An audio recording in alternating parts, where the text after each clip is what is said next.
helpful in reducing the population of the country, but once again family planning is possible only when the people have sense and understanding of the family planning.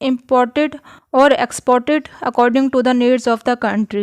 This import and export of the manpower will give mutual benefits to the countries as the problem of the both countries will be solved.